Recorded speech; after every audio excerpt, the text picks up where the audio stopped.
Hola, buena mi gente, ¿qué tal estáis? Bienvenidos otra vez a mi canal, el canal de Divo Economía. Hoy os traigo el tema 9, como ya dije, para segundo de bachillerato. Vamos a hablar de la función financiera de la empresa, en el que veremos conceptos como la ampliación de capital, que es el valor nominal, el valor teórico, el valor de cotización de una acción.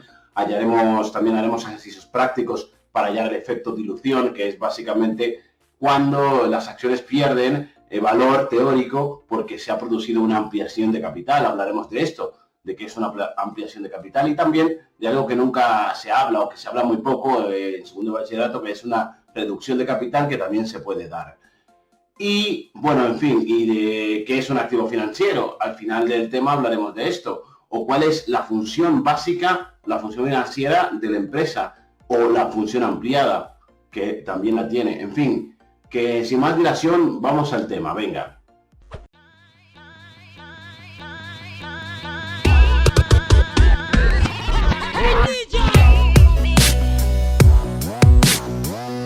Bueno, y como hemos dicho, vamos a hablar de la financiación de la empresa. Vamos a contestar preguntas como, por ejemplo, qué es la autofinanciación, qué es una prima de emisión, qué son ampliaciones de capital y qué relación tiene esto, por ejemplo, con la prima de emisión, qué es un derecho preferente, qué es una obligación. Bueno, vamos a contestar una serie de preguntas que nos van a ayudar a ver cuáles son las fuentes de financiación, cuáles son los efectos de utilizarlas y cómo la empresa puede reaccionar ante esto, ¿no?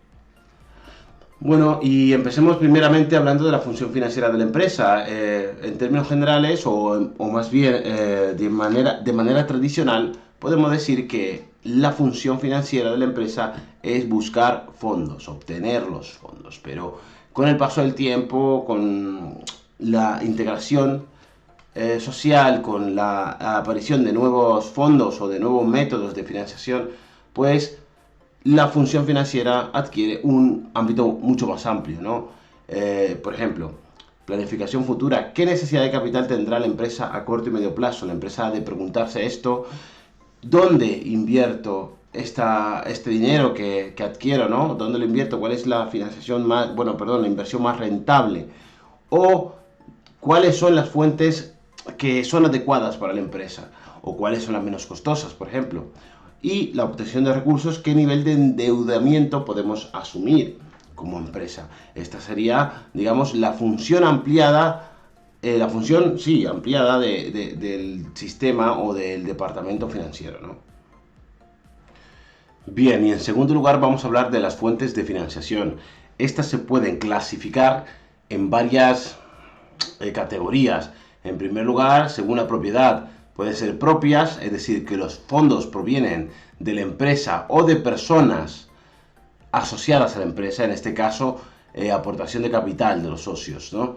O ajenas, que los fondos provienen de fuera de la empresa, en el sentido que son dados por terceros, por ejemplo, obligación con terceros, un préstamo bancario. Esto lo digo, lo puntualizo porque, por ejemplo, la aportación de los socios es externa, viene de fuera, pero no es ajena a la empresa. Sería externa, pero propia también. La aportación de capital de los socios, digo, ¿no? En segundo lugar, también la podemos clasificar según la permanencia, que van a permanecer por debajo del ciclo económico natural de la empresa. Esta le llamamos a corto plazo, hay que devolver dentro de un ciclo económico de la empresa. Que esta obligación de pagar esta financiación obtenida va a estar por encima del ciclo económico de la empresa, pues a esta la clasificaremos como financiación a largo plazo. Y por último, según su procedencia, es lo que decía antes de la aportación de capital de los socios. Por ejemplo, la interna se genera dentro de la empresa, solo la autofinanciación. Estamos hablando de reservas, amortizaciones, provisiones, que ya veremos más adelante lo que son realmente. Pero esta cantidad de dinero que sirve para financiar proyectos se genera por la propia actividad de la empresa y no porque nadie desde fuera esté inyectando dinero a la empresa. En este caso, en el caso contrario, externa, todas las demás son propias o ajenas. En el caso de que haya una ampliación de capital, haya una inyección por parte de los socios de dinero a mayores, esto implica que sea propia pero externa, porque viene de fuera, no ha sido generada por las reservas, por ejemplo. Todo este entramado confecciona los recursos financieros de la empresa, que pueden ser aportaciones iniciales de los socios, en recursos propios, ampliaciones de capital, beneficios retenidos como reservas, autofinanciación, como hemos dicho, recursos ajenos, emisión de obligaciones, préstamos y créditos a largo plazo, el arrendamiento o leasing o renting incluso, que es el leasing operativo. Ya veremos también lo que es recursos ajenos a corto plazo, créditos, préstamos, línea de créditos, que hay una diferencia entre estas dos cosas, descuentos comerciales, que ya también matizaremos aquí una parte práctica de cuál es el efectivo que reciben las empresas por hacer descuentos en entidades bancarias de efectos comerciales, y venta de derechos de cobro o factoring, que también es como un descuento comercial, con la particularidad de que aquí la empresa en el factoring se deshace del riesgo del impago del cliente. Y, por lo tanto, el tipo de interés, o por lo menos el descuento que le van a hacer a las empresas, suele ser muy elevado comparado con un descuento comercial a un banco, por ejemplo. En fin, esta sería la estructura, ¿no? Todos los recursos más bien, todas las fuentes de financiación que puede obtener la empresa. Bueno, también si un tío del jefe presta dinero, también sería un préstamo entre un particular y una empresa, o préstamos que reciben de otras empresas, que no tienen por qué ser siempre de bancos. Eso sería también una fuente de financiación. En el tercer punto vamos a hablar de lo que es la constitución y las ampliaciones de capital. Aquí nos vamos a detener un poquito, porque aquí vamos a ver qué ocurre cuando una empresa ya constituida necesita más dinero y llama a los socios, reúne a los socios para que aporten más capital, y cómo esta aportación de capital, esta emisión de nuevas acciones, genera pues una serie de pérdidas de valor de las acciones anteriores o de las acciones en total, y cómo se arreglan estas cosas, ¿no? Cómo afecta al entramado o cómo afecta a la composición porcentual del poder en la empresa. En primer lugar, debemos partir saber, y esto lo sabemos de vídeos anteriores y bueno, de culturilla general, que es una constitución. La constitución de la empresa se puede decir que es una serie de procedimientos para inscribir la entidad al registro mercantil central y que ésta pueda entrar o ponerse a funcionar. Voy a ser específico, quiero irme aquí a la escritura pública. En esta serie de procedimientos, pues escribiremos los estatutos con los socios, haremos escritura pública, y esta escritura pública ante un fedatario aparecerá, por ejemplo, quiénes somos los socios, qué aportamos cada uno, el objeto de la empresa, el capital social, que esto es lo importante en este punto, porque el capital social vendrá puesto algo parecido a esto, ¿no? Se suscriben X acciones numeradas de la 1 a bla bla bla con un valor nominal de tanto euros. ¿Y cómo se halla el valor nominal de estas acciones? Es básico, el valor nominal es capital social, el capital social entre el número de acciones suscritas. Ahora bien, de este capital social tenemos que puntualizar dos cosas. Uno es el capital suscrito, es decir, el que aparece en la escritura, yo que sé, 100.000 euros, me lo invento. Y otro es el desembolsado, que el capital es el capital que han aportado los socios hasta el momento, es decir, solo un 25% como mínimo en las sociedades anónimas. Esto significa que podemos suscribir un capital de 100.000, pero solo aportar de momento 25.000 euros. ¿Qué implica esto? Que 75.000 euros entre los socios que somos de la empresa es una deuda que hemos adquirido con nuestra entidad. Hasta que se constituya o hasta que se desembolse todo el capital, nosotros tendremos una deuda con la empresa que tendremos que ir sufragando. Estas acciones pueden ser nominativas y al portador. Nominativa ya sabéis que es que llevan un nombre específico, y el portador, que quien la posee, quien tiene el papel en la mano, es el dueño. Pero esto es anacrónico, siempre lo digo, porque esto tiene que ver, o más bien está relacionado con las acciones cuando éstas eran dadas en papel. Y esto ya no es así. hay una cosa que se llama anotaciones en cuenta, que es cuando tú compras una acción en el banco X o por el gestor bancario X, te pone esa acción a tu nombre. Es decir, en realidad todas serían nominativas, pero de manera informática. Tú no llevas ningún papel en la mano. Tú tienes un documento bancario que dice que tú tienes acciones de tal entidad y que las compraste, por tanto, en tal banco o en tal entidad bancaria o en tal dealer o lo que sea, ¿no? Esto se llama anotaciones en cuenta. Vuelvo a repetir, esto es anacrónico. Esto se daba cuando las empresas emitían un papelón gigante dividido en pequeños papelitos y que esos pequeños papelitos eran acciones. Podían llevar un nombre o no sé, era el portador el que la tuviese en su poder, ¿no? Bien, pues ahora vamos a hablar de estas variables o funciones en matemáticas o igualdades matemáticas, no sé cómo llamarle, que tenemos que tener en cuenta para este tema, sobre todo, que es el valor nominal, ya lo hemos dicho, es el capital social entre el número de acciones emitidas. El valor nominal emitidas inicialmente, porque luego podemos emitir otras acciones que sean sobre la par, a la par y bajo la par, que ya veremos lo que es. También, por otro lado, tenemos el valor teórico. El valor teórico es el valor que tiene en cuenta no solamente el capital social, sino también todos los elementos, además del capital social, que conforman el patrimonio neto, como pueden ser, por ejemplo, reservas, remanentes, etcétera, tienen en cuenta el valor que tiene la acción, más allá del capital social, los ingresos o, digamos, los beneficios no repartidos que ha generado esta empresa. Por lo tanto, debe ser mayor al capital social, en teoría, ¿no? Si las pérdidas, si yo que sé, ha habido resultados negativos muy elevados, puede ser incluso menor. Esto no suele darse, por lo menos en esos ejemplos. El caso es que el valor teórico es patrimonio neto, PN, entre el número de acciones emitidas. ¿Y cómo podemos hallar el PN? Pues activos menos pasivos, por ejemplo. Menos pasivos que exigibles. Esto tenemos que tenerlo en cuenta.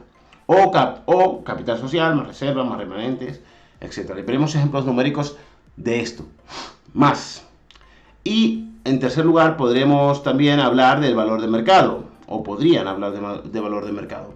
Que es básicamente el valor que se le da a estas acciones. Que puede ser muy distinto a estos valores. Es verdad que están indexados o correlacionados de alguna manera. Cuando una empresa tiene un valor teórico elevado, el valor de mercado va a ser elevado también, porque se entiende que esta empresa está generando reservas, beneficios, resultado del ejercicio positivo, y esto es bueno para el inversor. Esto es un atractivo para el inversor, por lo tanto estará dispuesto a demandar más a esas acciones y ante una oferta dada, el precio de las acciones subirán. Pero el precio de mercado es lo que nosotros, los individuos, al comprar acciones, le damos, el valor que creemos que tienen esas acciones por lo que creemos que va a ser la empresa en el futuro, que esto es importante tenerlo en cuenta. Bien, vamos a ver, por ejemplo, este ejemplo, ¿no? Una entidad en el momento de su creación se escrituran 10.000 acciones, con un capital social de 250.000. Ya sabemos que el valor nominal serán 25, porque son 250.000 entre 10.000. Y esto me dará un valor nominal de 25. Un año después se observa que la entidad tiene un activo total de 600.000 y un pasivo exigible de 300.000. Por lo tanto, ya sé cuál es mi patrimonio neto. En este caso, el patrimonio neto será el activo menos los pasivos exigibles. Y esto me da 300.000. Por lo tanto, 250.000 menos 300.000 me dice que tiene unas reservas, unos beneficios no repartidos de 50.000 euros. Nos preguntan cuál es el valor nominal y cuál es el valor teórico de las acciones.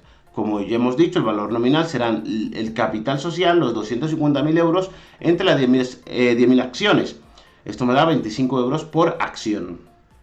Y en el caso del valor teórico es 600.000, que es el activo total, esto de aquí, menos el pasivo total, que son 300.000, entre esas 10.000 acciones que me dan 30 euros. Es decir, 5 euros más por cada acción.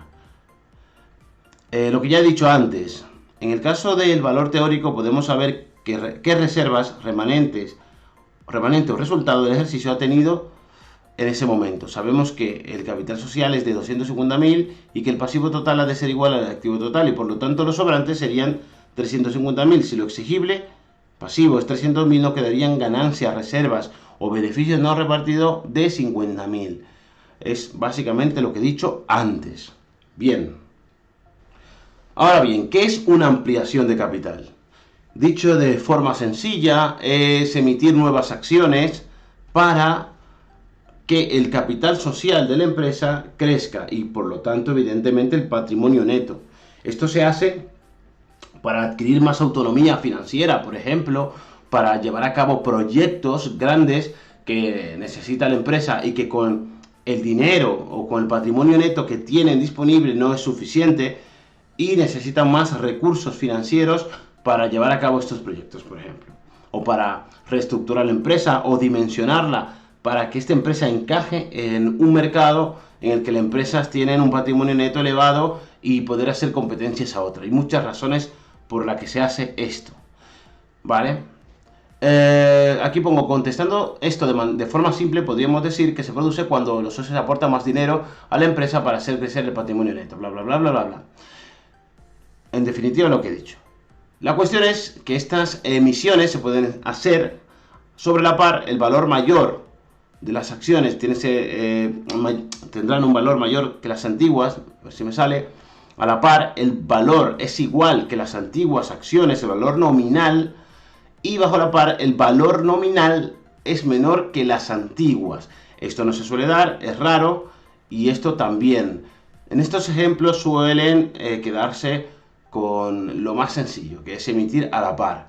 Eso sí, van a emitir siempre por encima, sobre la par, si tenemos en cuenta el valor teórico también. Quiero decir, valor nominal más una prima de emisión. ¿Por qué hacen esto? Porque los socios nuevos pasarían a disfrutar de unas reservas no constituidas y perdería valor las antiguas acciones. Esto le llamaremos efecto dilución, ya lo veremos más adelante. Pero van a ser siempre emisiones del 140%. ¿Qué significa ese 140%? Que el 100% será el valor nominal, que es emitido a la par, más un 40% en concepto de prima de emisión para compensar a los antiguos socios que ya han constituido reservas. Eso es lo que quiere decir ese 140% de emisión. Ya veremos un ejemplo, ¿no? Bien, pero nunca se habla de que es una reducción de capital, por lo menos a este nivel.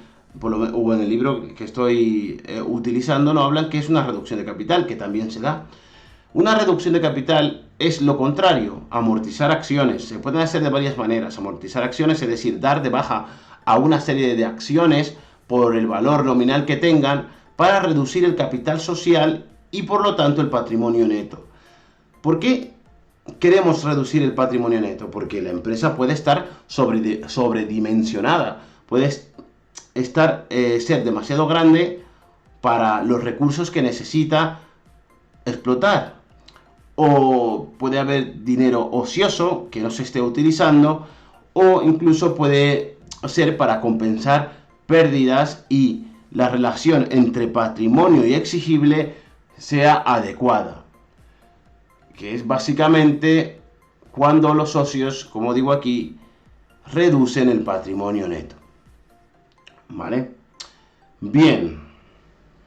Bueno, pues vamos a ver un ejemplo, ¿no? Bueno, vamos a ver dos ejemplos: ampliación de capital y reducción de capital. Vamos a ver un ejemplo sencillo, es muy básico para entender cómo se amplía capital y cuál es la idea fundamental de todo esto.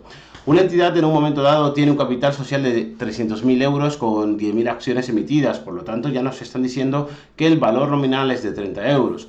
En un momento dado deciden ampliar capital solo para antiguos socios. Bueno, esto es una puntualización para no hablar de derecho de suscripción preferente ni nada por el estilo, ya veremos qué es esto, ¿no? Y emiten 10.000 acciones más con el mismo valor nominal que las antiguas, a la par. Eso me está diciendo que la ampliación serían de 10.000 por 30 euros. Esto supondría un aumento en el capital de 300.000 más. Este sería la ampliación en sumatorio, en número, en cantidad total, con lo que el capital social nuevo se quedaría en unos 600.000 euros. En fin, ya está. Esto sería una ampliación de capital. Es la idea fundamental de la ampliación, que el capital social aumente y por lo tanto el patrimonio neto también.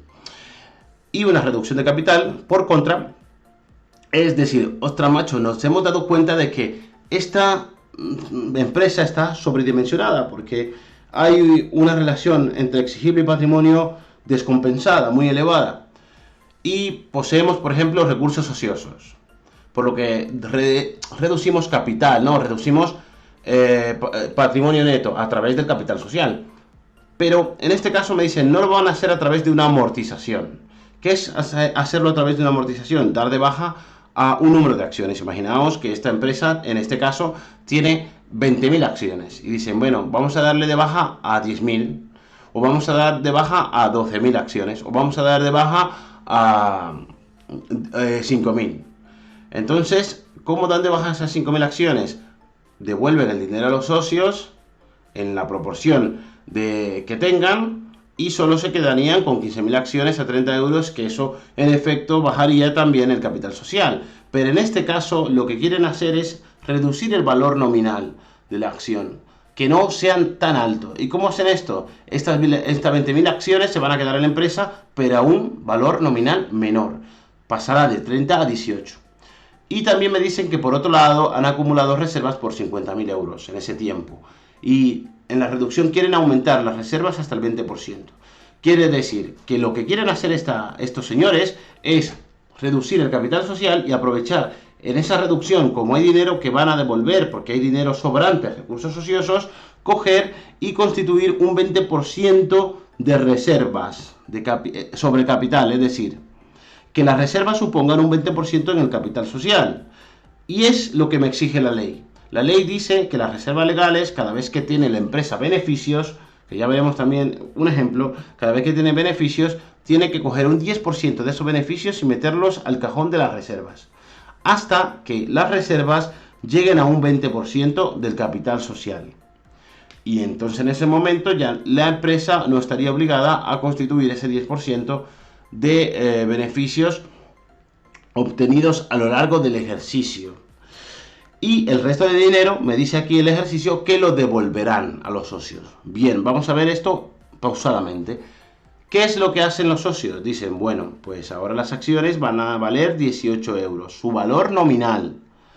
Y son 20.000 acciones, por lo tanto, el capital social nuevo quedará con 20.000 acciones y será de 360.000 en total. ¿Por qué?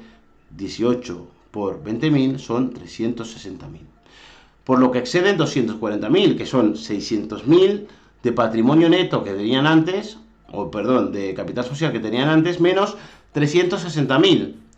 Para saber qué dinero van a dejar en reservas, tenemos que saber cuál es el 20% de 360.000, que son 72.000.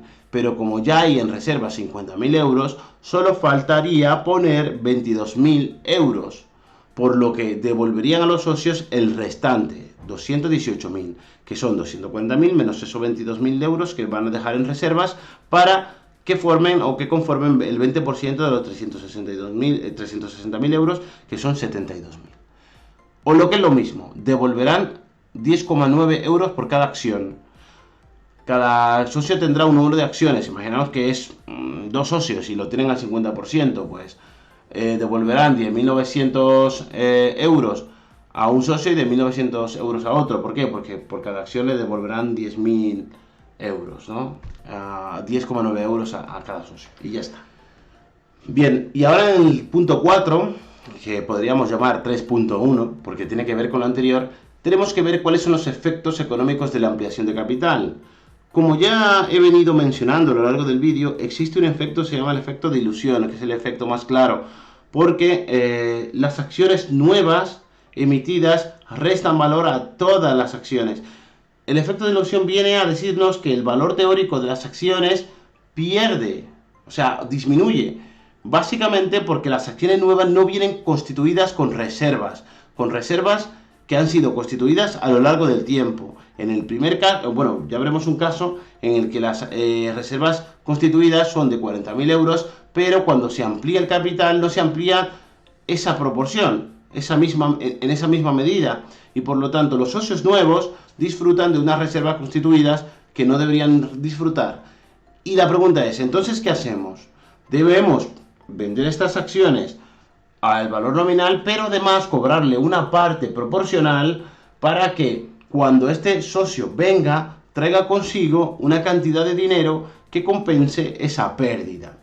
Ya lo veremos más detalladamente. Bien, aquí las preguntas que lanzo son las mismas que acabo de plantear. ¿Qué efecto tiene la ampliación de capital en las acciones de la empresa o qué efecto tiene en el valor de las mismas? Y por otro lado importante, que esto no lo he dicho, ¿qué efecto tiene en la composición del accionariado? Porque al emitir acciones nuevas, el porcentaje de poder que tenían los accionistas antes ha cambiado, se reduce en términos generales. Y esto también tiene que ser tenido en cuenta, porque ellos querrán mantener al menos la misma posición o verse compensados por esa pérdida de poder, ya sea económicamente o con el derecho de poder asistir a esa compra antes que cualquier socio nuevo que pueda entrar en la empresa. A esto le llamaremos derecho preferente de suscripción. Lo que viene a decirnos es que yo, como socio antiguo, puedo ir a comprar acciones nuevas primero que nadie, y si luego yo no quiero ir, pues puedo vender ese derecho a otras personas nuevas para que adquieran esas acciones. Y este derecho se puede vender a un valor específico, que ya veremos cuál, o a un valor de cotización. Porque es importante entender que la empresa a lo mejor tiene buena previsión de futuro, buena proyección, y los accionistas nuevos accionistas, inversores, se están volviendo locos y quieren entrar así a toda costa por el derecho de suscripción preferente, y lo pagan de forma, que pagan mucho dinero por ello. En fin, que todo esto que estoy contando aquí en audio, pues adquirirá sentido cuando veáis los cálculos. Leo textualmente. Si se produce una ampliación de capital sin tomar ninguna medida, se produce una dilución del valor de las acciones, es decir, esta pierde en valor. Además, por otro lado, se produce un cambio en la composición del poder del accionariado, es decir, el porcentaje de influencia en la empresa del antiguo accionariado cambiará, reduciéndose gracias a la nueva entrada de acciones. Y esto es perjudicial para los antiguos socios, que tienen que verse compensados, como ya he dicho.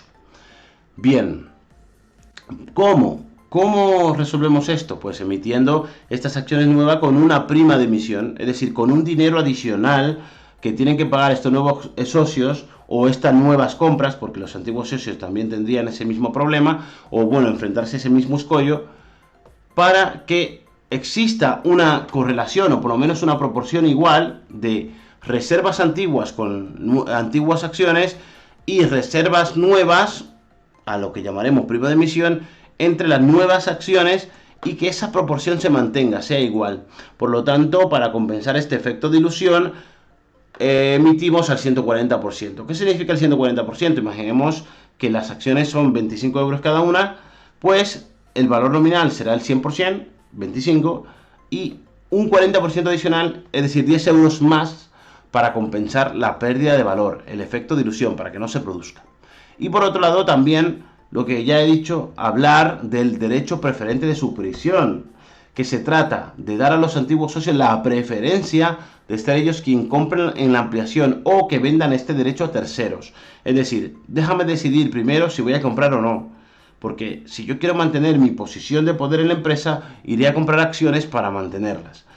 Y para eso nos servirá, ya veremos qué, la proporción, para decir, vale, tú tienes 1000 acciones, pero solo puedes comprar, 4 acciones. 250 acciones. Por lo tanto, puedes comprar un cuarto de las acciones que posees ahora mismo, para mantener la misma proporción de poder que antes. Veamos este ejemplo. Con este ejemplo, que es un ejemplo, digamos, global, entenderemos todo lo que he dicho. Imagina que una entidad posee 100.000 euros de capital, en concepto de capital social, y que además tiene unas reservas de 40.000 euros. Las acciones suscritas inicialmente fueron 4.000 acciones, por lo tanto ya podemos ver cuál es el valor nominal, 100.000 entre 4.000, que serán 25. Recordemos que los 40.000 solo entrarán si queremos calcular el valor teórico, que ya veremos también cuál es.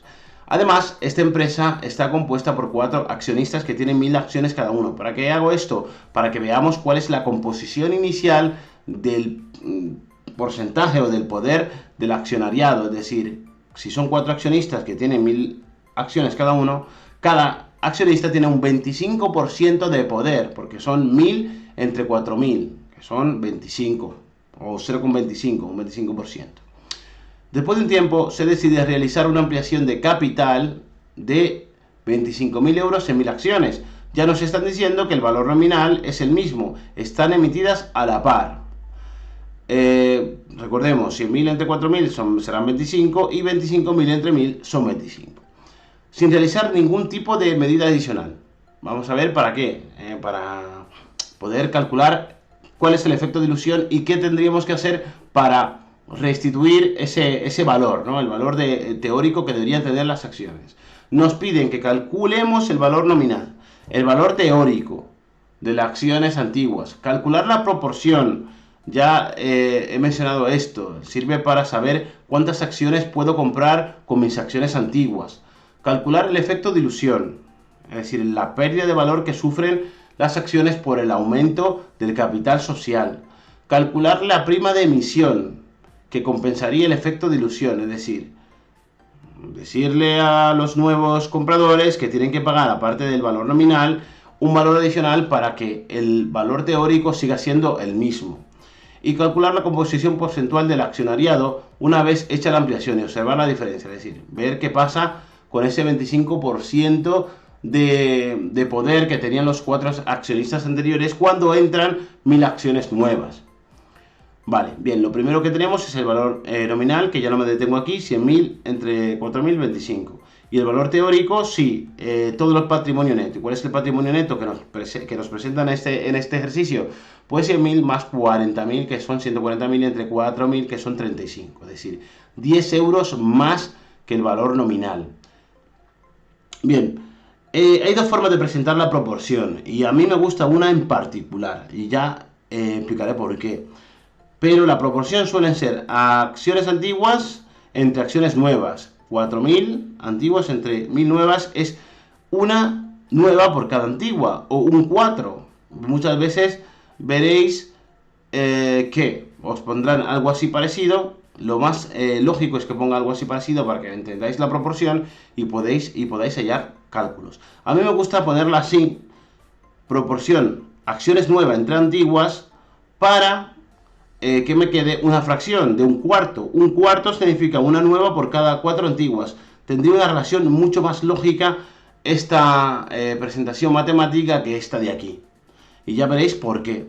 Porque cuando vaya a calcular las acciones que yo puedo comprar, imaginaos, estos accionistas tienen 1000 acciones y yo sé que la proporción es un cuarto, pues 1000 por un cuarto, 1000 entre 4, que es lo mismo matemáticamente, me da 250. Me está diciendo que como mucho estos accionistas antiguos pueden comprar de esas 1000 acciones nuevas 250. Y así mantendrían su estructura o su estructura de poder o su influencia de poder, no sé cómo llamarle, su porcentaje de poder, para ser exactos. Bueno, y vamos a ver qué es el efecto de ilusión, al que llamaremos ED, y es básicamente tener en cuenta que el valor teórico antiguo, por eso le ponemos un 0, menos el actual, es decir, menos el valor teórico que tendrían las acciones cuando se realiza la ampliación, esa sería la pérdida de valor de las acciones. En este caso, el valor teórico 1 serían los 140.000 euros, o 100.000 euros de capital social más 40.000 de reservas constituidas, más el dinero que entraría por la ampliación de capital, serían 165.000 euros. Aquí pongo un 0 porque en este 0 debería haber una X. ¿Y qué es esta X? La cantidad de dinero que no sabemos que debería pagar este nuevo accionariado, estas 1000 acciones más, para compensar la pérdida de valor que se produce. Ya veremos que esta X la vamos a encontrar fácilmente a través de 3 métodos. 3 métodos, y seguramente que hay alguno más que se me olvide. Pero lo que quiero es que entendáis con lógica que esto debería haber, aquí debería haber una cantidad de dinero que me permita que este valor teórico sea igual al valor teórico anterior. Y esto que ya estoy diciendo os va adelantando, al menos mentalmente, lo que vamos a hacer. Bien, estos son 165.000 entre 5.000. Por lo tanto, el valor teórico en el momento actual sería de 33 euros por acción. Esto me está diciendo que el efecto de ilusión es los 35 euros que antes tenía el valor teórico menos lo que tiene ahora, 33, se han perdido 2 euros por acción en general. Y leo textualmente, las acciones han perdido un valor de 2 euros en términos general porque los nuevos socios realmente pasarían a disfrutar de unas reservas que ya estaban constituidas, aquí debería haber una S, por los antiguos socios. Bueno, ya estaba constituida, estaba bien escrito. Es decir, estos socios nuevos han pasado a disfrutar de estos 40.000 euros de reservas sin aportar ellos nada. Por lo tanto, se crea una pérdida de valor de la acción. Y ahora bien, ¿cómo resolvemos esto? ¿Cómo podemos arreglar esto? Pues, como ya hemos dicho, emitiendo nuevas acciones con prima de emisión. ¿Y cuánto tiene que ser la prima de emisión? Esa es la pregunta que nos hacemos, calcular la prima. ¿De cuánto dinero ha de ser la prima para compensar este efecto? Pues lo que ya he dicho, esto lo podemos calcular de muchas formas posibles. Lo importante en esto y en la vida es utilizar la lógica y el sentido crítico. Hay muchas formas de llegar al mismo sitio. Veamos ejemplos. En primer lugar tenemos la proporcionalidad, así lo he llamado yo, no sé cómo se llama en realidad, pero lo que quiero que veáis con esto es que la lógica me lleva al mismo sitio en todos los casos. La ampliación debe mantener la misma proporción que mantiene el patrimonio neto en un momento dado con el número de acciones suscritas antiguas. La ampliación debe mantener la misma proporción que mantiene el patrimonio neto en un momento dado con el número de acciones antiguas, es decir, la ampliación más esa cantidad de dinero que no sabemos qué es, entre las acciones nuevas tiene que tener la misma proporción que el patrimonio neto antiguo, por eso le pongo un 0, entre las acciones antiguas. Bien, esta X es una prima de emisión por las acciones nuevas, lo que me está diciendo cuánto dinero tiene que pagar cada acción nueva, o por cada acción nueva, una persona que la fuese a comprar, para que esto sucediese de esta manera. De hecho, podemos sustituir esto, ¿no? Decimos que ampliación más X, que es todo esto, PE de prima de emisión por acciones nuevas, entre acciones nuevas tiene que ser al patrimonio neto entre acciones antiguas. Si os dais cuenta, el patrimonio neto entre acciones antiguas es básicamente el valor teórico en el momento 0. Ponemos números, 25.000, que es la ampliación, en este caso, más una prima de emisión, que no sabemos cuál es, por 1.000 entre 1.000. Tiene que ser igual a 140.000, que es el patrimonio neto entre las antiguas acciones, que son 40.000. Por lo tanto, reducimos esto, es igual a 35. Y este 1.000 que está dividiendo pasa al otro lado multiplicando. Por lo tanto, nos quedamos 25.000 más una prima de emisión por 1.000, tiene que ser igual a 35 por 1.000, que es 35.000. Por lo tanto, 25.000 más esa prima de emisión por las 1.000 acciones nuevas, tiene que ser igual a 35.000. Y por lo tanto paso ese 25.000 que está sumando al otro lado restando. Y esto me da que la prima de emisión por las nuevas acciones, es decir, estas 1.000 acciones, tiene que ser igual a 10.000. Y esto que está multiplicando, este 1.000 que está multiplicando, pasa dividiendo y me va a decir cuál es la prima de emisión. Es decir, 35.000 menos 25.000, que son 10.000, entre 1.000 es igual a 10. Esto es lo que debería pagar cada comprador por una acción nueva, aparte evidentemente de esos 25 euros de valor nominal, para que no se vea alterado el valor total de las acciones y que el efecto de ilusión sea igual a 0. Bien, en segundo lugar podemos hallar esto a través del efecto de dilución, porque, bueno, vamos a hacer un ejercicio mental antes de presentar nada aquí en la pantalla. Imaginaos, bueno, en este mismo caso, ¿cuánto es el efecto de dilución? 2. ¿Qué me está diciendo ese 2? Que todas las acciones han perdido 2 euros de valor. El valor teórico debería haber sido 35 y no 33 como se ha demostrado. Por lo tanto, si tenemos 5.000 acciones nuevas y 2 euros de pérdida, ¿cuánto en total tendríamos que tener adicional para que no se produjese ese efecto de ilusión? Pues 2 por las acciones antiguas y por las nuevas, es decir, 2 por 5.000, porque son 1.000 más 4.000, más 4.000. Bien, entonces 2 por 5.000 son 10.000. ¿Y cuánto tendría que pagar un nuevo accionista o los nuevos accionistas por cada acción que compra? Esa prima de emisión, ¿cuánto debería ser? Pues 10.000 entre 1.000 y ya está, eso sería en definitivas cuentas 10. Es básicamente esto, pensar de forma lógica. Vamos a verlo detalladamente. Dado que sabemos la pérdida de valor que sufren las acciones y conocemos el número total de acciones con la ampliación, podemos hallar la cantidad de dinero que deben pagar los nuevos accionistas para compensar esa pérdida. Y aquí esta pérdida va con acento, ¿vale? Se me ha ido. El caso es que, como ya he dicho, el efecto de ilusión, recordemos que es valor teórico en el momento cero menos el valor teórico después de la ampliación por todas las acciones. ¿Y qué son todas las acciones? Antiguas, que son 4.000, más nuevas, que son 1.000, y todo ello lo que me dé entre las nuevas.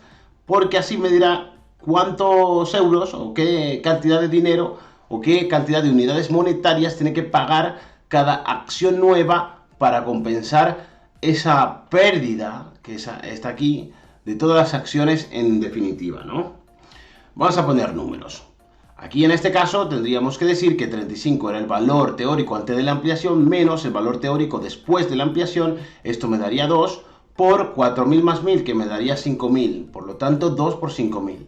Y 2 por 5.000 evidentemente es igual a 10.000, y 10.000 entre 1.000, entre las 1.000 acciones, me va a dar 10. Y por lo tanto, la prima de emisión tiene que ser igual a 10. Ya vemos cómo nos da exactamente igual que en el método anterior.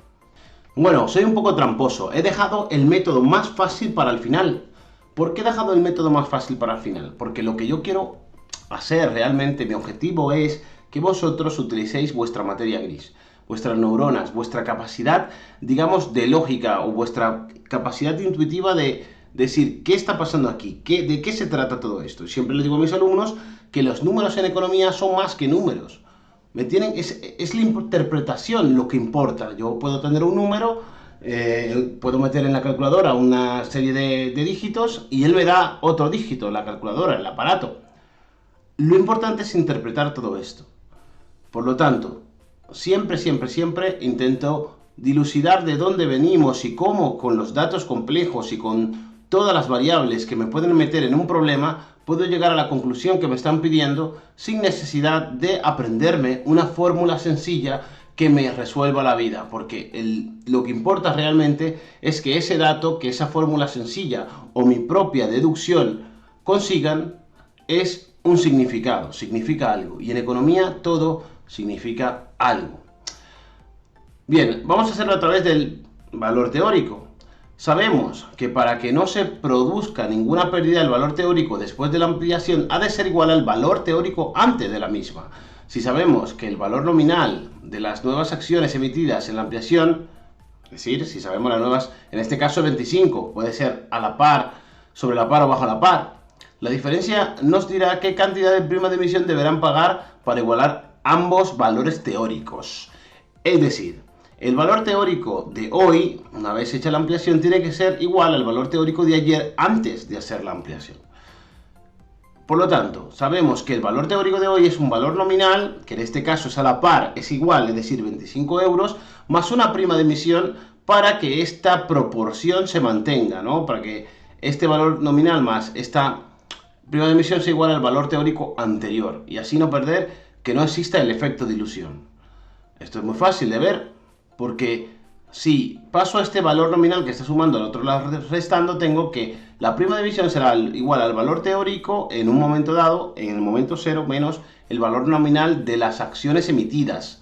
En este caso, repito, es a la par, 25. ¿Puede ser mayor? Sí, o puede ser menor incluso. Y de esta manera obtenemos que la prima de emisión es 35 euros, que era el valor teórico anterior, menos el valor nominal actual de las acciones, que es el mismo, y por lo tanto eso es igual a 10 euros. Todos los accionistas deben pagar 10 euros, todos los nuevos accionistas, mejor dicho, deben pagar 10 euros por comprar estas acciones. Tendrían que pagar 25 más 10. Podríamos decir que van a ser emitidas a un 140%, porque el 100% sería 25 y ese 40% adicional sería 10. Y como ya he dicho antes de continuar, lo importante es el sentido común, utilizar el cerebro, no aprenderme las cosas como papagayos, ¿ok? Bueno, pero esto todavía no ha terminado, ¿no? Porque nos hacían la pregunta de qué ha pasado con la composición porcentual del poder, es decir, cómo ha cambiado el porcentaje de influencia de cada uno de estos socios antiguos ante la nueva ampliación. Es evidente que como ahora hay más acciones, las acciones que ellos tienen inicialmente suponen un porcentaje menor, y eso es un cálculo mental que podéis hacer ahora mismo. En este caso, los accionistas tenían 1000 acciones cada uno y eran 4. Por lo tanto, si cada uno tiene 1000 acciones y son 4000 acciones en total, las antiguas tendrían un 25% de poder antes de la ampliación. Después de la ampliación, con 1000 acciones más, no van a tener un 25%. De hecho, es un cálculo fácil, es 1000 entre 5000, que serían un 20%. Para eso hemos calculado la proporción, para ver si estos individuos quieren comprar primero ellos antes que el resto, por eso se llama suscripción preferente, comprar antes que el resto, o venderlas, ya veremos. Dijimos que cada socio antiguo posee 1000 acciones de un total de 4000, por lo tanto cada socio posee un 25% de la empresa. Con la entrada de 1000 acciones más serían un total de 5000 en total, aquí repito total.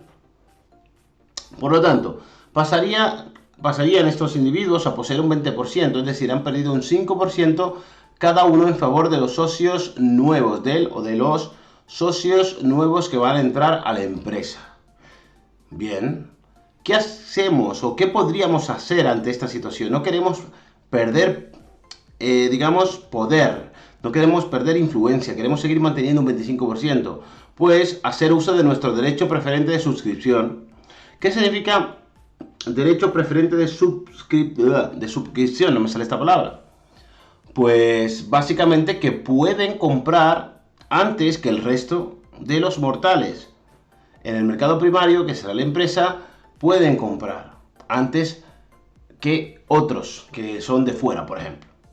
Y también puedo, si no quiero comprar nada, imaginaos que decido que así estoy bien y que prefiero dinero en vez de más acciones, puedo vender esos derechos de suscripción. A esto le llamaremos valor del derecho de suscripción.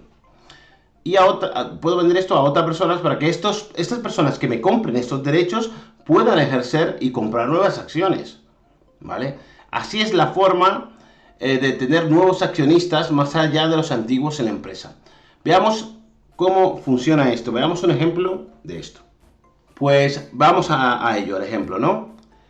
El caso es que tenemos dos casos, ¿no? Que todos ejerzan el derecho de compra preferente, es decir, que todos van a ese mercado primario, es decir, a la empresa y al consejo de administración, y digan: nosotros, los socios, todos hemos decidido que vamos a comprar esas acciones. No vamos a dejar que entre ningún accionista nuevo de la calle, no queremos eso. Entonces todos ejercen su derecho preferente de comprar. La pregunta es: ¿cuántas acciones podrá comprar cada uno, cada individuo? Dependerá del número de acciones, ¿verdad?, que tenga. Porque ¿para qué hemos calculado la proporción? Básicamente para esto. Entonces, dependerá de la proporción y del número de acciones antiguas que tenga cada individuo, cada socio. Recordemos que la proporción era una nueva, un cuarto, ¿no? Una nueva por cada 4 antiguas. Y por esto he dicho anteriormente que esta es la que más me gusta, porque presenta una fracción que se puede utilizar para saber el número de acciones que va a comprar, directamente multiplicando por las acciones antiguas. Es decir, este individuo va a comprar tantas acciones como la proporción y las acciones antiguas le permitan. ¿Y cómo sé cuántas acciones son? Pues la proporción, un cuarto por acciones antiguas. Fin. Esto implica que cada socio puede comprar un cuarto por 1000 acciones antiguas que tenía. Por lo tanto, un cuarto es lo mismo que decir 1000 entre 4, que son 250 acciones. Vamos a hacer una tabla de composición. Acciones después de la ampliación. Este individuo tiene 1000 acciones más 250. Este igual. Hemos dicho que todos ejercen el mismo derecho y para todos igual. Esto para facilitar el cálculo, ¿verdad? La cuestión es que todos tienen un 25% y tienen el mismo porcentaje de influencia que tenían antes, porque esto viene de decir que tienen 1250 acciones entre 5000. Y ese es su porcentaje. Por lo tanto, no ha cambiado. No ha cambiado la composición. Todos han ejercido un derecho. ¿Ok? Bueno, y en este caso, el caso 2, tenemos lo siguiente. que 3 de ellos ejercen el derecho de compra. Es decir, 3 individuos de los 4 que hay en la empresa van a ejercer su derecho inicial de comprar por lo menos por delante del resto. Eso implica que ellos quieren mantener el poder, quieren mantener su composición de poder, ese 25% que tenían antes.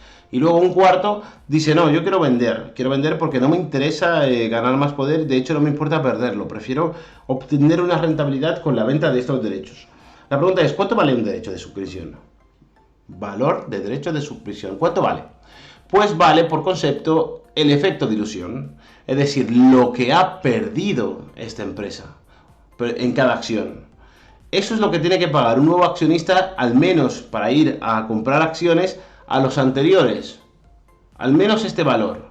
Ya veremos que esto tiene una matización cuando esta empresa cotice en bolsa. Y ya veremos por qué.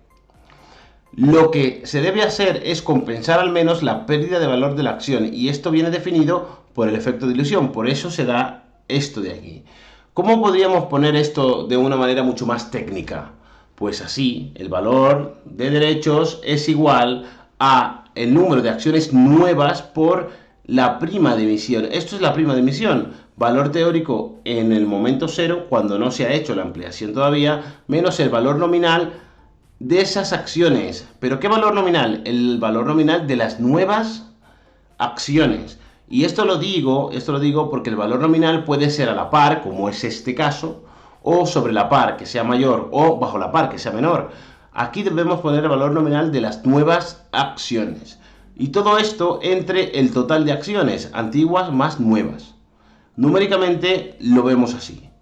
1000 por la prima de emisión, que son 10, es decir, 35 menos 25, esto nos dará 10.000 evidentemente, entre 4.000 más 1.000, que son 5.000. Por lo tanto, 10.000 entre 5.000 nos dará 2. Y en efecto, esto es el efecto, valga la redundancia, dilución. Bien.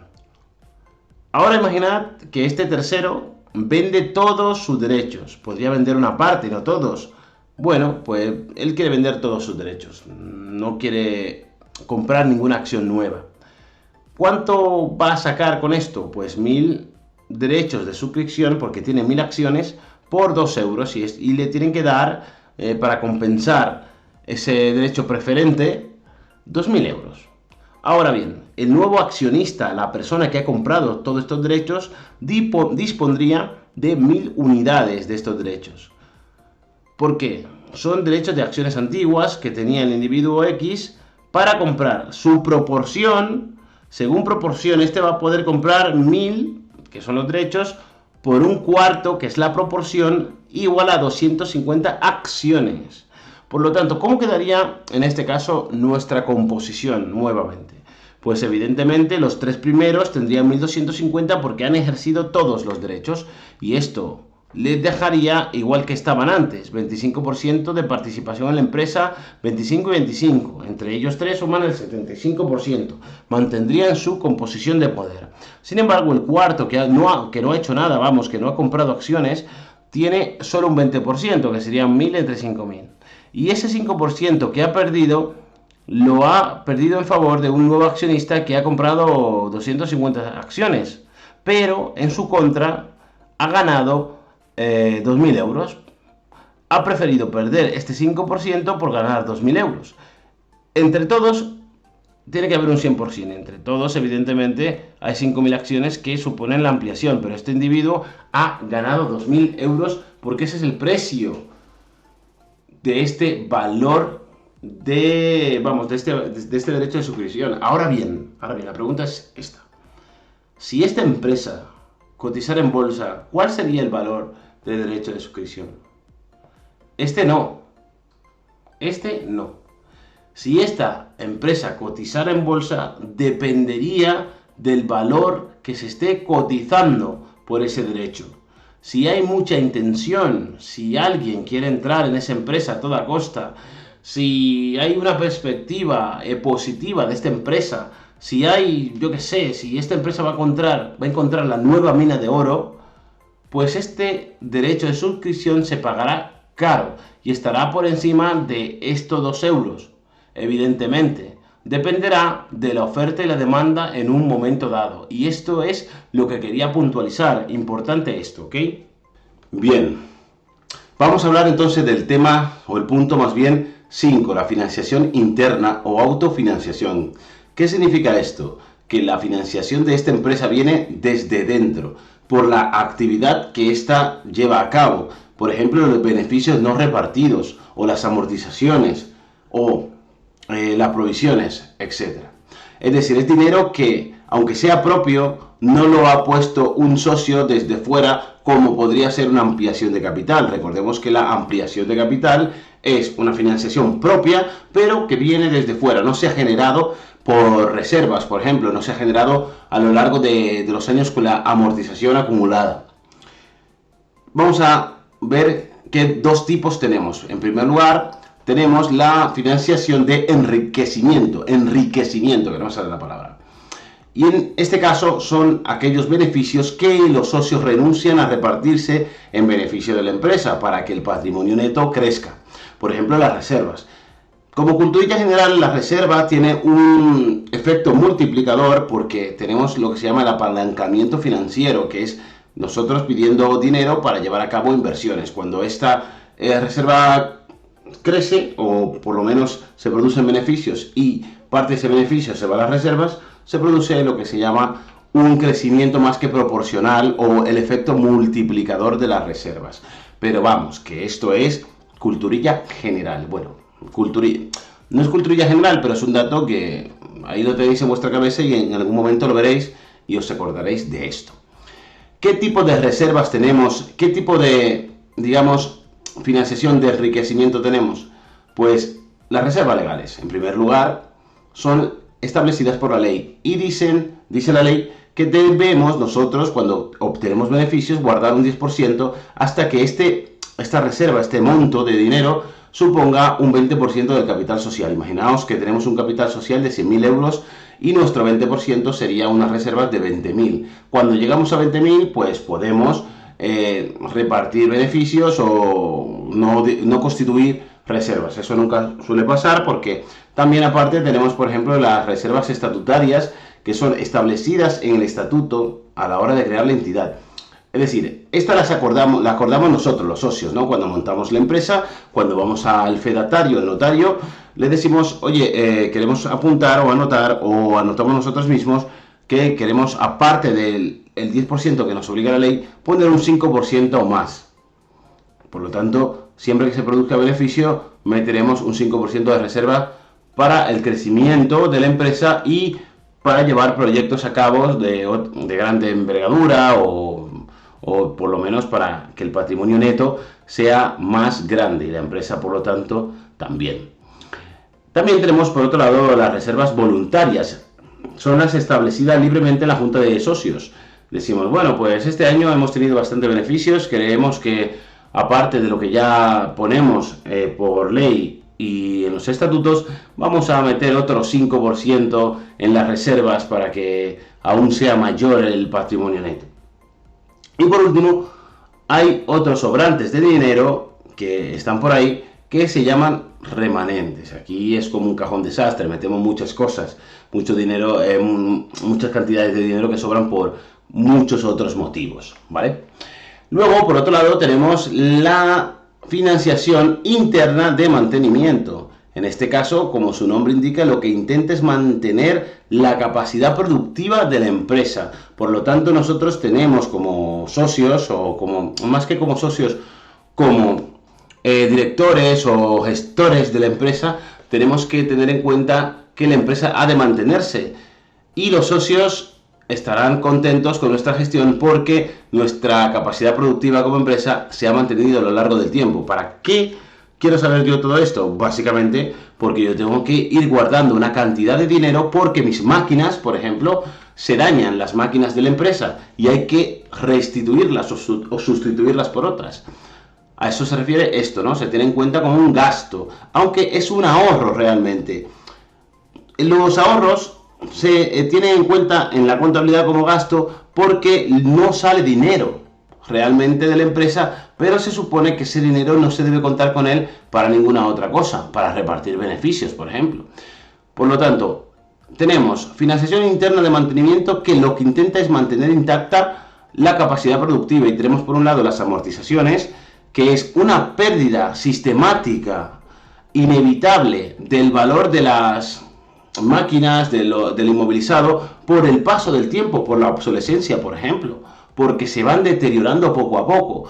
Y esto lo asumimos, ¿no? Es periódico y sistemático, y por lo tanto debemos asumir que la máquina, por ejemplo, que hace zapatillas, pierde 10.000 euros al año. Cada año yo tengo que amortizar 10.000 euros para cuando llegue la vida útil de esta máquina, imaginaos 10 años, 5 años, me lo invento, nosotros con ese dinero que hemos ahorrado podamos sustituirla. Pero, aquí tengo que puntualizar algo. Es evidente que ese dinero no sale de la empresa, o sea, que está en caja. Un buen contable diría, o un buen gestor financiero diría, tengo dinero ahí parado, tengo dinero ocioso, por lo tanto tengo que darle un uso. Un buen gestor o contable debería saber invertir este dinero o ponerlo en algún proyecto para que dé una rentabilidad, y así de esta manera no tener dinero ocioso que en vez de darme una rentabilidad está perdiendo valor por estar ahí debajo del colchón de la empresa. Y por último tenemos las provisiones, que es básicamente no es periódica ni sistemática. Sabemos que aquí esto lo conocemos, ¿no? La amortización la conocemos, es periódica y sistemática, pero esto es probable. Existe una alta probabilidad que tengamos que pagar un dinero por alguna cuestión en particular, y por cuestiones de prudencia, por el principio de prudencia de la contabilidad, lo provisionaremos, es decir, lo tendremos en cuenta como un gasto, y así guardamos ese dinero para cuando llegue ese momento futuro y posible, si se da ese evento, podamos pagarlo. Y ya está. Eso es lo que es una provisión realmente. Existe un matiz importante. Esto es periódico y sistemático, y esto es solo probable. Existe una alta probabilidad, pero no podemos decir que va a suceder sí o sí. ¿Qué cosas hay que tener en cuenta sobre la autofinanciación? Bueno, pues por ejemplo, leo textualmente: no repartir beneficios le da un mayor tamaño a la entidad y mayor autonomía, pero por otro lado, reduce la rentabilidad de los socios. No reciben dinero. Hay que encontrar un equilibrio, es decir, los socios realmente, muchos de ellos, más aquellos que no están familiarizados con la gestión, lo que quieren es ganar el máximo beneficio posible, que les repartan los dividendos. Pero aquí entramos en conflicto, como ya hemos visto en temas anteriores, entre el objetivo de, por ejemplo, el CEO de la empresa o un gestor o un administrador de la empresa, con los objetivos de un socio, un accionista, que lo que quiere es maximizar el beneficio. Entonces, tenemos que encontrar un equilibrio entre maximizar el beneficio del accionista, es decir, darle dinero de ese beneficio que genera la empresa, y guardar ese dinero para hacer a la empresa más competitiva en el mercado, llevarla a poder hacer proyectos de otra índole, o que el patrimonio neto crezca para que mantenga una relación de autonomía con el exigible, por ejemplo. Por otro lado, la autofinanciación tiene un coste cero en cuanto a intereses, pero tiene asociado un coste de oportunidad. Sabemos que el coste de oportunidad es aquello que rechazamos por lo que elegimos. Es dinero que no se está utilizando en otra cosa. Por lo tanto, yo, si lo tengo guardado en mi caja, estoy asumiendo un coste de oportunidad.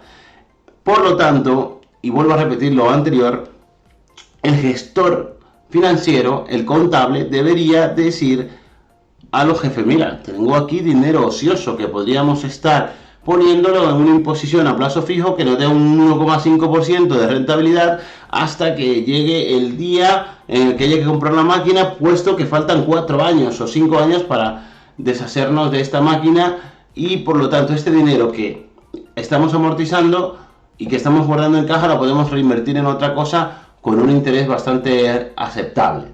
Y esto sería una forma de evitarnos tanto una cosa como otra.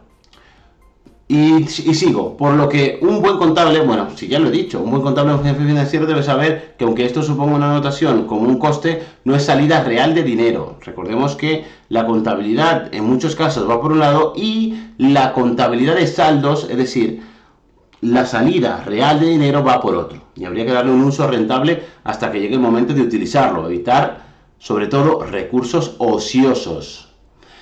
Por otro lado, y en último lugar, aunque las amortizaciones y las provisiones cuenten como un gasto, y así se anoten, no es salida real de dinero y esto no supone realmente una pérdida o una reducción real de dinero para el beneficio.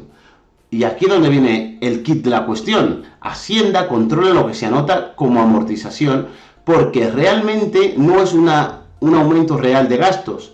Digamos que es un aumento de ahorros y esto entra aquí dentro de los gastos. Ingreso menos gastos es igual a beneficios. Y por lo tanto, si los beneficios son pequeños, Hacienda cobra menos. Por lo tanto, Hacienda dice, sí, yo te dejo amortizar. Vale, yo te dejo amortizar, no te preocupes, pero yo sé que ese dinero va de amortizaciones. Ese dinero que no pones en tus ingresos va de amortizaciones. Y no es una pérdida real, chaval. Tú me vas a tener que pagar. Ahora no me pagues tanto. Amortiza bastante ahora, pero luego en el futuro vas a tener que amortizar menos para pagarme más. O sea que, ¿cómo lo hacemos? ¿De forma igualitaria o lineal? ¿Amortiza mucho ahora y poco en el futuro? ¿O amortizas poco ahora y mucho en el futuro? Como tú quieras. Tú al final a mí me vas a tener que pagar lo que me corresponde. Y eso es lo que dice el fisco. Bueno, y ahora vamos a hablar de la financiación ajena, que es una financiación por definición externa, viene de fuera, exceptuando, vuelvo a repetir, como siempre hago, la de los socios, que también es externa, pero en este caso es propia, no ajena. Y a corto plazo, porque hay que hacer frente a este préstamo, a estos préstamos o a esta financiación a corto plazo, lo que implica que lo tenemos que pagar dentro del ciclo económico normal. Bien, financiación que proviene de terceros ajenos a la empresa y que hay que hacer frente en un plazo inferior al ciclo económico normal de la empresa. Tenemos, por ejemplo, el crédito comercial o de funcionamiento. Este crédito nos lo dan los proveedores, por eso se llama de funcionamiento. Son 30, 60 o 90 días, o bueno, incluso 180, dependerá del proveedor. Nos deja a deber la mercancía que nos trae. Nosotros compramos caucho y él dice que se lo podemos pagar sin intereses dentro de 30, 60 o 90 días. Si estamos hablando de tiempos más largos, un año, dos años, etcétera, podríamos estar hablando también de crédito comercial, pero no es un crédito ya en principio de funcionamiento. Ya estaríamos hablando de otros créditos a largo plazo, en este caso, en el que es normal que el proveedor nos aplique un tipo de interés. Por otro lado, tenemos los préstamos. Los préstamos son cantidades de dinero que recibimos y que tenemos que pagarlo con un tipo de interés más el montante, es decir, más el principal, más lo que nos han dejado en un momento dado, ¿vale? Aquí quiero puntualizar una cosa con respecto a este siguiente. El crédito, sin embargo, no es una cantidad cerrada de dinero que recibimos, sino más bien que se abre una cuenta corriente a nombre de la empresa para que ésta utilice el dinero que necesite. Evidentemente tiene una cantidad límite. Por lo tanto, imaginaos, me lo invento, 500.000 euros. La empresa necesita 200.000, pues coge 200.000 y por esos 200.000 que ha cogido va a pagar intereses y los 300.000 restante va a pagar una comisión. Por lo tanto, que la empresa tenga disponible o abierta una cuenta corriente le supone al menos una comisión, que es un tipo de interés, para que me entendáis, más pequeño, de una cuantía menor. Una comisión realmente lo que está haciendo o diciendo más bien es que te están cobrando un servicio por tener esa cuenta disponible para ti. Por lo tanto, repito, préstamo, cantidad cerrada que tenemos que pagar en un tiempo determinado con un tipo de interés. Y el crédito es una cuenta abierta a la empresa, de la cual la empresa va sacando dinero. ¿Para qué sirve el crédito? Sirve básicamente para tener esos descuadres de caja cuando necesitamos pagar algo ya y no tenemos ese dinero ahora mismo porque un cliente nos va a pagar dentro de 2 o 3 meses y esa cantidad de dinero pues no la tenemos disponible, pero sí que la tenemos en derechos de cobro. Entonces adelantamos, cogemos dinero de la cuenta de crédito y adelantamos el pago, ¿no? Eso es para descuadres de caja, para que no se produzcan. Por otro lado, tenemos el descuento comercial. En este caso, la empresa tiene una serie de derechos de cobro, es decir, ha vendido mercancías sin cobrarlas, las ha aplazado su cobro, le ha dado al cliente la oportunidad de pagar, yo que sé, dentro de 3 meses, y este derecho de cobro lo lleva al banco, y el banco le dice, vale, yo te adelanto el dinero, pero te voy a cobrar un descuento, por los días que faltan hasta ese momento.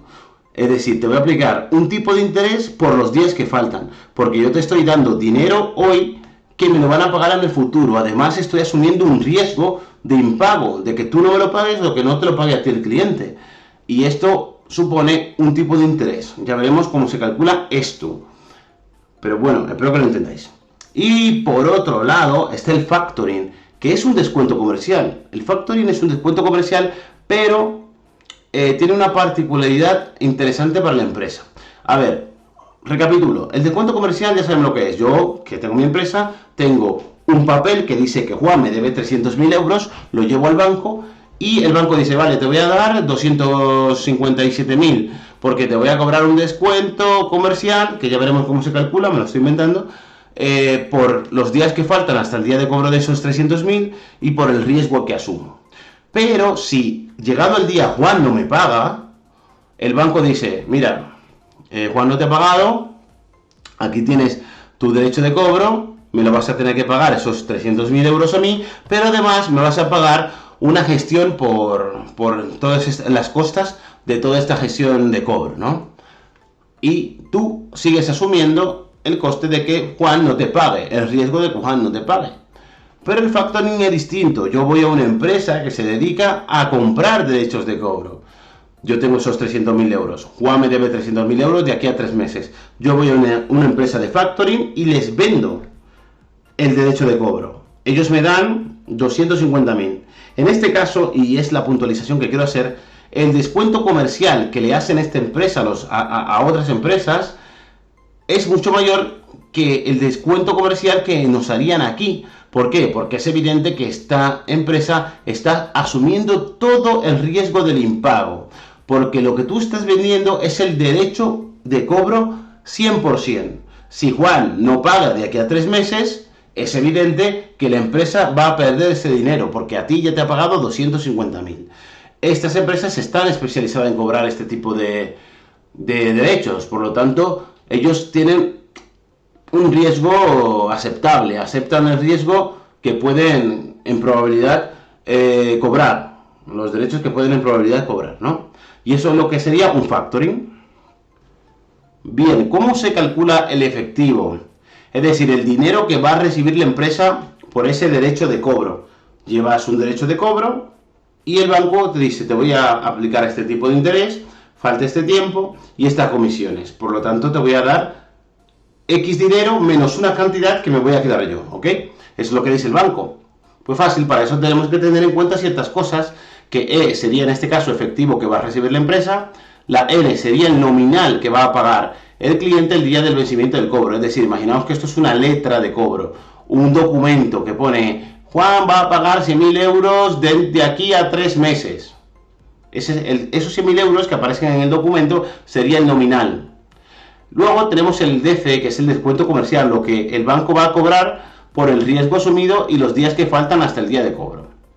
Luego tenemos una C mayúscula, que significa comisión bancaria por gestionar todo el proceso. Los bancos cobran comisiones, tanto cuando tú vas a descontar este efecto o cuando el cliente no te paga. Esa es la comisión que te van a cobrar. Pero esto es por el servicio, no por gestionar el proceso. Luego, la I minúscula implica el tipo de interés en tantos por uno, que se va a aplicar a la operación. Un 1%, un 2%, un 3%, un 5%, lo que sea. Y T minúscula es el tiempo que falta desde el momento de la operación hasta el cobro. ¿A eso qué se quiere referir con esto desde el momento de la operación hasta el cobro? Pues imaginaos que Juan me debe 300.000 durante 3 meses, pero cuando pasa un mes y medio, yo voy al banco a descontar. ¿Cuánto falta hasta el cobro de Juan? Pues un mes y medio más, porque yo he esperado un mes y medio para ir al banco. Por lo tanto, falta otro mes y medio para cumplirse el vencimiento de la deuda, y ese es el tiempo que va a tener en cuenta el banco para hallar este descuento comercial. Por otro lado, tenemos B mayúscula, que es la frecuencia. Si estamos hablando de días, de meses, de semestres, esto ya lo veremos mejor en el ejemplo. Y el efectivo vendrá definido por el nominal menos el descuento comercial y menos la comisión bancaria por el servicio, ¿vale? Y el descuento comercial tenemos que es n por el tipo de interés por los días o el tiempo que tarde entre la frecuencia. Es decir, imaginaos que me dice, yo qué sé, 60 días. ¿Cuál sería la frecuencia? Pues días. Pues sería, aquí pondría un 360 o un 365, según lo que me digan. Imaginaos que me lo dicen en meses, 3 meses. Pues aquí abajo iría 12, que sería básicamente los meses que tiene un año. Y esto sería que la proporción de tiempo que falta.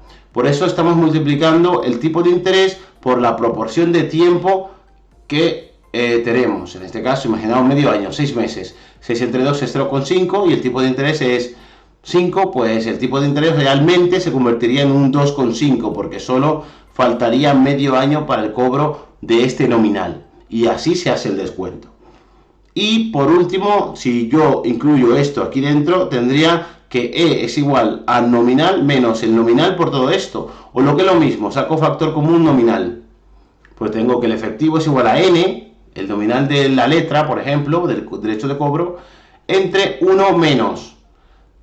Y por la parte proporcional de tiempo que va a estar el banco desde el día del proceso hasta el cobro con este derecho de cobro en su poder, en su cartera. Y todo ello, todo el resultado de esta operación, menos la comisión que me va a cobrar. Vale, vamos a imaginar este ejemplo que es muy básico. Una entidad tiene un derecho de cobro de 15.000 euros que vence dentro de 3 meses y lo lleva un banco. Si vence dentro de 3 meses, imaginamos que el banco lo lleva en ese mismo instante y le aplica un 10% de interés. Y además de esto, le cobra una comisión por todo el servicio de 200. ¿Qué cantidad recibirá hoy la entidad? Pues todos estos datos los vamos metiendo allí donde corresponden. ¿Qué me dicen? En meses, pues ¿cuántos meses tiene el año? 12. Pues ya está. Esa será mi frecuencia. ¿Qué más tengo aquí? El tipo de interés, un 10%. En tantos por uno sería 0,1. Bien. 200, ¿qué es la comisión? Pues esta fe se convertirá en un 200. El nominal sería en 15.000, que sería lo que va a pagar este individuo. Y el efectivo es el resultado de toda la operación. Veamos esto. Pues serían 15.000, abro paréntesis, por 1 menos 0,1, que es el tipo de interés en tanto por uno, por 3 meses entre 12 meses que tiene el año.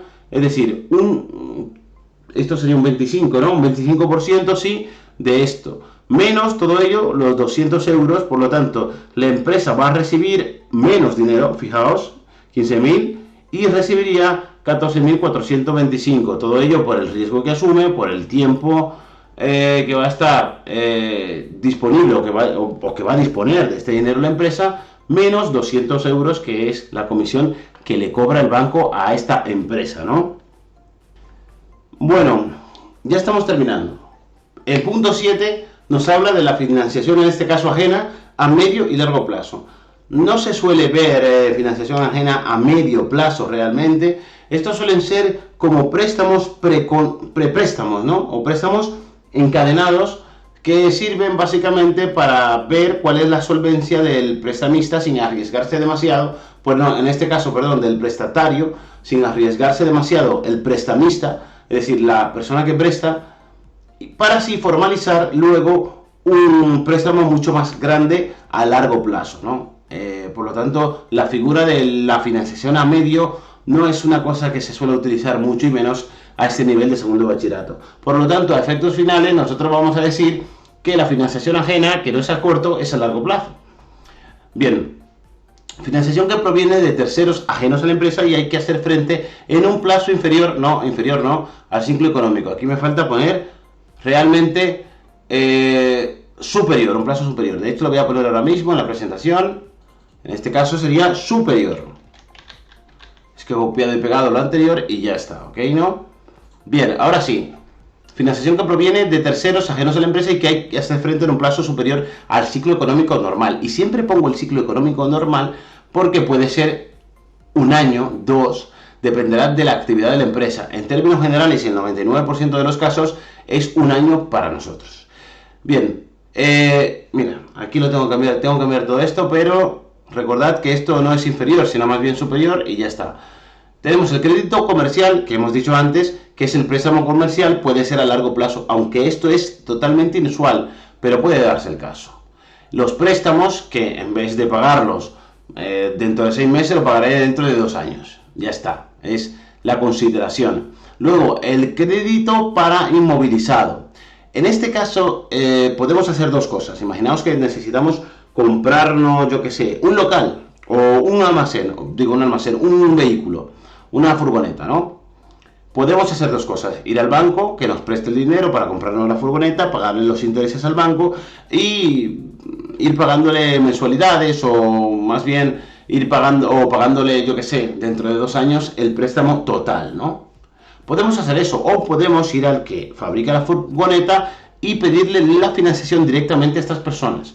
En ambos casos tendríamos que asumir, supongo, que una serie de cuotas en la que el préstamo se dividiría en dos partes. Esto es importante, ya lo veremos en los tipos de préstamo más adelante, en la que una parte iría a corto y otra parte iría a largo. La parte que tengo que pagar a lo largo de este año es evidente que es a corto, pero hay una parte que lo tengo que pagar dentro de 2 años, por ejemplo, y eso iría a largo, ¿no? Por lo tanto, este crédito para inmovilizado o los préstamos seguramente sean tipo francés, una parte iría a corto y una parte iría a largo. Por otro lado, tenemos el leasing financiero, que es básicamente algo parecido a esto. Lo que hace el leasing financiero es que la empresa necesita nuevos equipos y va a una empresa y dice: oye, necesito este equipo, son 100.000 euros. La empresa compra ese equipo y se lo da a la empresa que lo necesita. Y con esta empresa, por encima de este bien, formaliza un préstamo con sus cuotas, con su periodicidad, y en este caso la particularidad que tiene con un préstamo normal es que también lleva IVA, impuesto de valor añadido, porque está asociado a un bien, a este bien, ¿no? Esto sería el leasing financiero. Y sin embargo, el leasing operativo es algo también parecido a esto de aquí, porque el leasing operativo es cuando esta empresa pide o arrenda este bien siempre no, en la mayoría de los casos, a la persona que fabrique este bien. Volvamos a la furgoneta. La furgoneta la puedo comprar y pedirle un préstamo a la persona o a la entidad que sea la propietaria o la que fabrique estas furgonetas.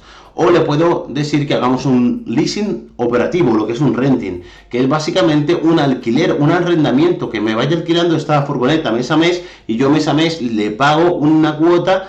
Y la particularidad con respecto al anterior leasing es que esto lo puedo devolver cuando quiera, y además es el fabricante que se encarga del mantenimiento, del arreglo, de la retirada, etc. Sin embargo, aquí no. Aquí lo más normal es que la empresa no se dedique a fabricar furgonetas, es una empresa, un banco, una empresa que hace préstamos. En fin. Bueno, y antes de pasar al siguiente punto, quería hablar de la emisión de obligaciones, que es básicamente lo que se llama empréstito. Y esto, explicado de forma sencilla, es, digamos, un préstamo de una gran suma de dinero, grande. Y siempre le digo a mis alumnos: hacer un ejercicio mental. Imaginaos que el préstamo es un folio en grande que yo corto en cuadraditos, ¿no? En cuadraditos que son iguales. Y es básicamente eso: una gran deuda dividida en partes iguales para que los inversores que tengan dinero ahorrado puedan comprar al menos una parte alícuota, es decir, una pequeña parte igual que el resto, al menos eso, porque pueden evidentemente comprar todo el folio, o pueden comprar la mitad del folio, o pueden comprar 2 cuadraditos. Dependerá de la capacidad monetaria que tenga el inversor y de la inversión que quiera asumir en este empréstito. Bien, pues esto es un empréstito, ¿no? De forma sencilla, es un préstamo de gran suma que se caracteriza básicamente porque está dividido en partes alícuotas pequeñas y que la empresa amortiza pasado un determinado tiempo, normalmente 5 años, y durante ese tiempo se van amortizando aleatoriamente, muchas veces en pequeñas partes, para no tener que asumir una descapitalización enorme pasado los 5 años. Esto está todo recogido en lo que es el empréstito y cuáles son sus condiciones. Hablando de condiciones, los empréstitos tienen una serie de incentivos para atraer a los inversores. Por ejemplo, el tipo de interés se define como el precio de un préstamo, evidentemente. Entonces, yo que tengo 1.000 euros, compro una parte alicuota de este préstamo y me dan, por ejemplo, un 5%. Ese es el primer reclamo. Evidentemente, si no me dan dinero, no le voy a prestar dinero, si no me dan algo a cambio. Luego también está la prima de emisión, que es básicamente poner este préstamo, bueno, esta parte alícuota más bien, por debajo de su valor nominal. Imaginaos que el papelito, ese cuadradito que yo compro, tenía un valor de 1.000 euros. O bueno, aquí dicen de 100 euros para simplificarlo, ¿no? Con una prima del 5%. El obligacionista, es decir, el que está comprando, en este caso, pagaría 95 euros. Mientras que realmente le tendrían que devolver 100. Porque lo que están haciendo es un descuento de compra, en definitivas. Y los intereses se aplicarían sobre el nominal, siempre sobre 100 euros, ¿no? Esos 100 euros que vale esta pequeña parte. También tenemos la prima de reembolso, que consiste en devolver una cantidad superior al valor nominal. Prima de emisión, pagar una cantidad menor. Prima de reembolso, que el día que yo tenga que ir a cobrar esta obligación por parte de la empresa me dé a mí algo más de dinero. En este caso, imaginaos un 10%, 110 euros. Luego también hay obligaciones convertibles, que se pueden convertir en acciones. Y esto puede ser interesante, dependiendo de cómo veas, es decir, es una opción que tiene el obligacionista, digamos, para convertir estas obligaciones, que son un título de deuda, en acciones. ¿Qué tiene la empresa en su favor? Que las acciones no son un pasivo exigible, que no hay que devolverlo, que simplemente pasa a formar parte del patrimonio neto. Y en ese caso, el obligacionista tiene de ventaja que con el tiempo va a seguir cobrando dividendos y va a ser parte de esta empresa, ¿no?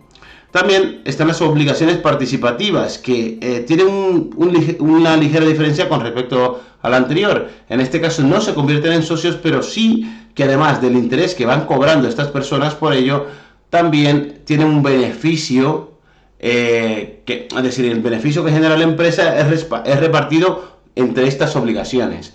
Más lo de los socios, una parte de ese beneficio se reparte entre estos obligacionistas, aparte del tipo fijo, ¿no? De este 5% del que estamos hablando, como tipo de interés, por ejemplo. También las obligaciones indexadas. Como los empréstitos, textualmente, como los empréstitos son participaciones a largo plazo, en épocas de inflación, y aquí es donde viene el kit de la cuestión, ¿qué pasa con la inflación? Cuando sube la inflación, el dinero vale menos. Por lo tanto, están indexadas a la inflación. Cuando sube la inflación, también sube el tipo de interés, por así decirlo, para compensar esta pérdida. Lo que quieren estos obligacionistas es ver compensada la pérdida por el paso del tiempo sobre el dinero. Por lo tanto, yo qué sé, vamos a imaginar esto, ¿no? Imaginad una entidad necesita 1.000.000 de euros y emite 10.000 obligaciones. Eso viene a decir que el valor nominal de cada obligación es de 100 euros, porque es 1.000.000 entre 10.000. Si las emite con una prima de emisión de 5%, se aplica un tipo de interés del 5%. También significa que el prestatario dará a la empresa 95, porque es una prima de emisión del 5%, es decir, el 5% de 100 son 5, por lo tanto eso es lo que me van a descontar, y recibirá una obligación de valor de 100. Además, cada año, dure la operación, recibirá 5 euros. ¿Por qué 5 euros? Porque este 0,05 por 100 me da 5 euros, y el último día recibirá, por tanto, los 100 euros que vale el valor nominal de esta obligación y los 5 euros que se han generado durante ese año de interés.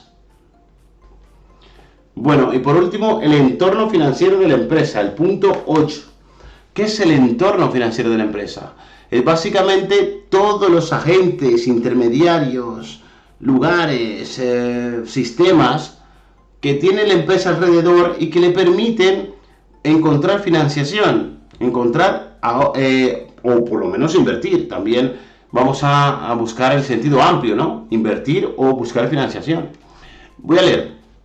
Son todos los agentes intermediarios y mercados financieros en lo que la empresa puede actuar para conseguir financiación, y aquí pondría barra inversión, para llevar a cabo sus proyectos, desde bancos, inversores, prestamistas y mercado donde poder dar salida y vender estos activos financieros, evidentemente. Aquí está el concepto que aparecería en los libros. Esto está relacionado con tres cosas, ¿no? Con la rentabilidad, es decir, la recompensa que va a recibir por invertir o prestar este dinero. ¿Qué rentabilidad tiene este activo financiero? Pues un 5%, por ejemplo, el de la obligación antes. Es, en este caso, la obligación una renta fija, porque yo sé que cada año me tiene que dar un 5% del valor nominal, en este caso 5 euros. Pero por otro lado también puedo tener una acción de la empresa. Imaginaos que tengo una acción. Las acciones no son de renta fija, porque depende de la actividad económica por la que esté pasando, es decir, por la situación financiera que esté pasando la empresa o de los beneficios obtenidos en ese año. Por lo tanto, será una renta variable, porque no se conoce a priori la rentabilidad, en este caso las acciones. Otro concepto importante en estos activos financieros es el riesgo. Además, el riesgo está asociado directamente a la rentabilidad. Cuanto mayor riesgo asumimos, mayor rentabilidad he de obtener, es evidente. Si quiero asegurar la rentabilidad, tendré un riesgo bajo, pero una rentabilidad pequeña, pero segura. Digamos que es la probabilidad de no recuperar el dinero invertido. El riesgo está directamente, como he dicho, relacionado con la rentabilidad. Mayor riesgo, mayor rentabilidad. Y en último lugar, podríamos hablar de otra característica que sea la liquidez. No es lo mismo tener, por ejemplo, una casa o comprarme un inmueble y querer venderlo, convertirlo en dinero es mucho más difícil. Sin embargo, una acción o divisas, monedas, la puedo convertir en dinero rápidamente. Si me compro dólares, puedo convertirlo en euro casi de manera inmediata. O si me compro una acción del BBVA o unas cuantas acciones del BBVA, puedo convertirlas en dinero lo antes posible o lo más rápido posible. Estamos hablando de que pueden producirse pérdida, pero se puede generar dinero rápidamente con estos activos. Es decir, los activos son líquidos o poco líquidos o nada líquidos, como por ejemplo puede ser un inmueble, ¿no? Bueno, y aquí es donde entran en juego los mercados de valor y la bolsa. Básicamente, los mercados son instituciones, por llamarlo de alguna manera, porque realmente no son instituciones físicas, sino más bien un sistema que permite que las personas que compran activos financieros se pongan en contacto con las personas que los venden. Es decir, los ahorradores de dinero quieren invertir para ganar una rentabilidad y no tener dinero ocioso, y las personas que quieren llevar a cabo proyectos necesitan dinero para llevar a cabo esos proyectos y luego pagar ese dinero con un tipo de interés en el caso de ser un préstamo. Para esto sirven los mercados financieros, y la bolsa de valores en este caso sería lo más claro de observar, ¿no? Yo tengo un dinero, quiero invertir en BBVA, BBVA tiene, o los socios más bien de BBVA tienen esos activos y quieren venderlos para convertirlo en dinero. Bien, como ya he dicho, organismos y empresas que ofertan títulos, demandan capital, es decir, necesito dinero. Los ahorradores tienen dinero ocioso y ofrecen ese capital, y por lo tanto demandan títulos, activos financieros, con su rentabilidad, su riesgo y su liquidez, y van a los mercados. Y aquí hay que matizar o clasificar dos tipos de mercados. Están los mercados primarios, son donde se venden los títulos por primera vez. Por ejemplo, la empresa emite nuevas acciones, y estas acciones son compradas por personas que pueden ser los socios antiguos por el derecho preferente de suscripción, o socios nuevos que adquieran derecho de suscripción para entrar en esta empresa. Este sería el mercado primario, básicamente porque es donde se venden por primera vez estas acciones. Su precio es el precio de emisión, en este caso, el valor nominal, por ejemplo, de la acción. Sin embargo, por otro lado, están los secundarios, que son mercados de segunda mano, por así decirlo, que es donde se compran y se venden esos títulos ya emitidos, después de adquirirlo aquí, en el mercado primario. Bien, vamos a imaginar que Juan compra 10 acciones de su empresa que ha emitido acciones nuevas, pero después de un tiempo quiere deshacerse de esas acciones porque, yo qué sé, ha visto que ha crecido su valor y quiere sacar esa rentabilidad y convertirlo en dinero, en líquido. Pues se va al mercado secundario, por ejemplo, la bolsa, y intenta vender estas acciones. De manera que el precio que se va a aplicar a estas acciones es muy distinto o puede ser muy distinto al precio al que se emitieron esas acciones, porque dependerá evidentemente de la oferta y la demanda, dependerá de lo atractiva que sea esta empresa para los demás, y por lo tanto, si es muy atractiva y existe mucha demanda, es evidente que el precio será más alto que el valor de emisión o que el valor teórico. Esto es lo que hacen los mercados primarios y secundarios, ¿ok? Bueno, y hasta aquí el tema 9. Espero que os haya gustado, hayáis aprendido, que os sirva de algo. En definitivas cuentas, seáis estudiantes o seáis personas que queréis aprender economía y ya está. Que todo el mundo debería saber. En fin, que ya nos vemos en el tema 10, donde hablaremos de las inversiones de las empresas. ¿Qué elementos tienen en cuenta las empresas para saber si su retorno es, digamos, rentable? El tiempo, el tipo de interés, la forma de calcular. Hablaremos también de términos como el VAN, el valor actual neto, o el TIR, la tasa interna de rentabilidad, y veremos para qué sirven estas cosas, que es básicamente para tomar decisiones. En fin, que un abrazo fuerte y hasta la próxima.